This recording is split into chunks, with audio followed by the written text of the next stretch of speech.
Morning, everyone. Let's go on the record, please, in the matter of Walker versus Davidson. The case number is 13JU10484. Counsel for plaintiff, please enter your appearance. Thank you. Good morning, Judge Gill.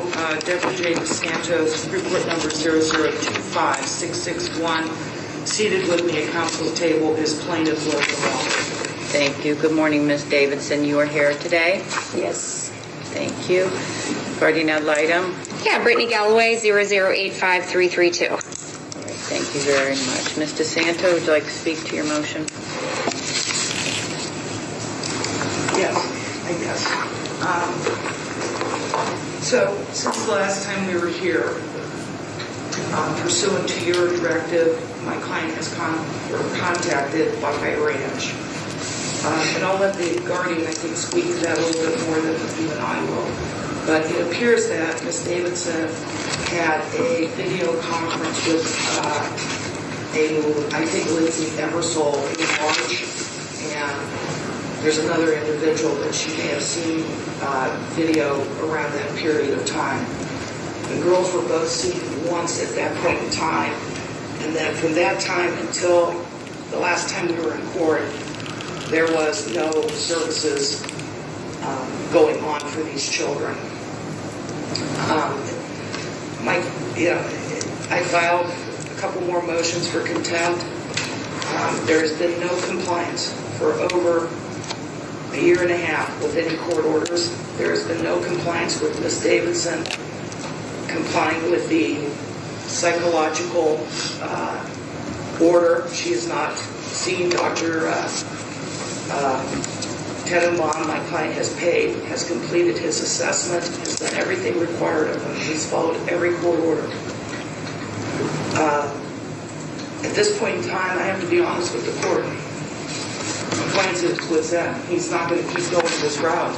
It's been over a year and a half. He's spent thousands and thousands of dollars, both in attorney fees, both with Dr. Tenenbaum, and he just feels like no one is enforcing a court order, that Ms. Davidson is just walking down this path. I think that the problem here is that these children do need counseling. I think, again, the guardian is going to address this. They need counseling, but they need counseling with a neutral counselor, not one picked by Ms. Davidson or Mr. Walker. That someone has to pick somebody and have no contact with the parents so that we see what the depth of the alienation is. As long as they're with what I perceive to be the alienator, which is Ms. Davidson, I don't see any useful purpose of counseling. It's just going to continue on and on and on.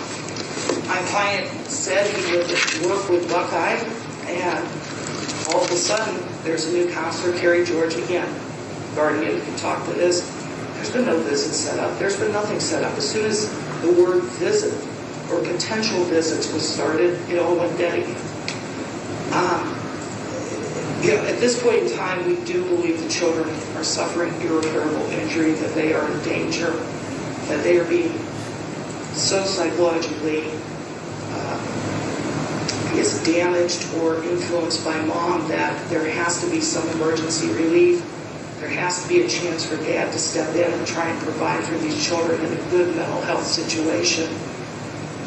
And we believe that emergency custody should be granted today to dad, that mom should have supervised visits, that the children should be in counseling immediately with an independent counselor. Thank you. Ms. Galloway. Yes, Your Honor. At the last hearing in July, you had asked if I had talked to the girls' counselor. They weren't linked with a counselor yet. At that point, they had only had the diagnostic assessment. I'd spoken to Kara Fisher, who's the supervisor at Buckeye Ranch. She had said that the girls were linked with a counselor, but mom did not want to use that counselor because she had had previous experiences with her and didn't want to use her. So they were relinked with someone else. And so they started counseling after our last hearing. So it was with Carrie George. They are seeing her. She is through Buckeye Ranch. I've spoken to her twice. And she says that she's not met with the girls on their own. Mom has always been present. But she does want to talk to them, obviously alone, and is getting to that point. But she says that the girls are really freaked out about seeing Dad, very anxious. Their whole body responds, which is what I have witnessed as well. And then I think it's important, so they are working on anxiety and school issues too. I am obviously concerned. Mom still does not believe that this is a court order. She sent an email to me, Deb, Terry, after our court hearing on July 18th saying this is a botched court case.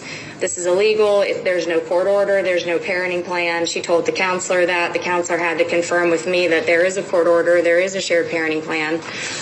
So Mom is still saying, even after you, Your Honor, telling her that there's a court order and that it is a good order in effect, still saying that, still telling the counselor that. I don't know what she's telling the girls. I've requested on the end of June that I wanted to see them in my office. Requested that through email to Mom. She completely ignored me. She told the magistrate she's not going to work with me. So I don't know what else to do. The counselor, Carrie George, had recommended that maybe that they meet at a police station because when Dad is going to pick up the kids, he wants to make a police report. So a lot of the times the police are coming with him. And if the girls see them, then they're reinforcing. That's reinforcing that he is, potentially trying to take the girls away from her.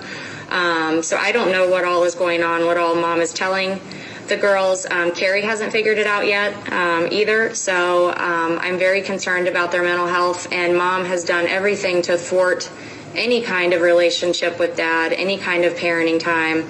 And like I told the court, we finally got, I finally got to observe a visit, I believe it was in June, at grandparents' house with Dad. And, despite the girls visibly shaking in fear when they first arrived at grandparents' house, within an hour they were comfortable and laughing. And, I felt comfortable enough to leave. I was not supervising the visit. I was just observing. So they were laughing, having a good time, and looked comfortable. So I don't know what else to do. She has completely ignored everything that this court has told her to do, that I've asked her to do, and she blames everyone else.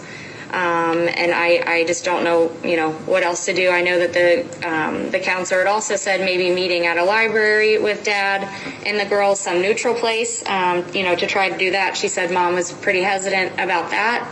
Dad was on board because I know that he'll do anything to try to reestablish his relationship. So I do worry about pulling them from Mom and placing them directly with Dad, even at grandparents' house, because the counselor's telling me that they have anxiety, but we don't know if it is true fear of seeing Dad or if it is things that Mom has been, telling them, because the alleged abuse incidents were back from 2019.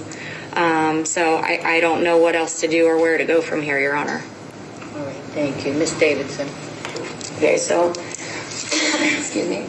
The previous counselor that we were going to get set up with actually had left to drug and alcohol counseling, so she was not able to be our counselor. That's why it got put off longer. We've had numerous visits with Carrie George. I have text messages to confirm those visits. Carrie George had also spoke with Brittany about sending over a copy of the order, and Brittany never sent me over a copy of the order. She has not contacted me at all since before last court date. I just don't even know what order this is, because the parenting plan is not in order. It was never said in order. There was an order for child support, but that's it. And Brittany also failed to mention that in the email that I had emailed everybody was evidence connected to that email of the previous lawyers, very experienced lawyers that I had turning against me completely because of things that Deborah DeSanto had stated. Okay. And anything else that you'd like to state today?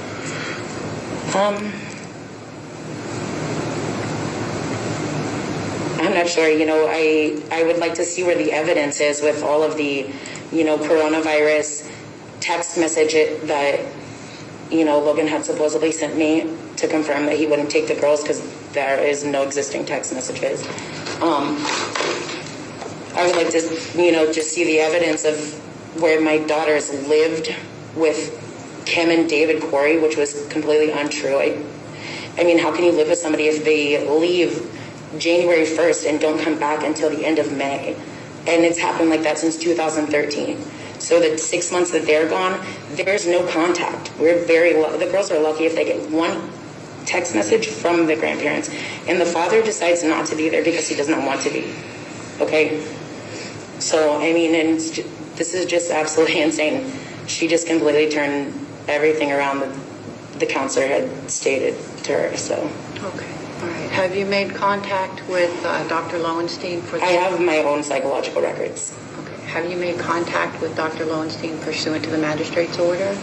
I have not, because I would like to, there's no evidence for that magistrate order to do a psychological exam. Okay. All right. Mr. Walker's motion is granted. He's named legal custodian, residential parent. Mother's time is suspended to be reviewed on September 27th in front of the magistrate. Thank you.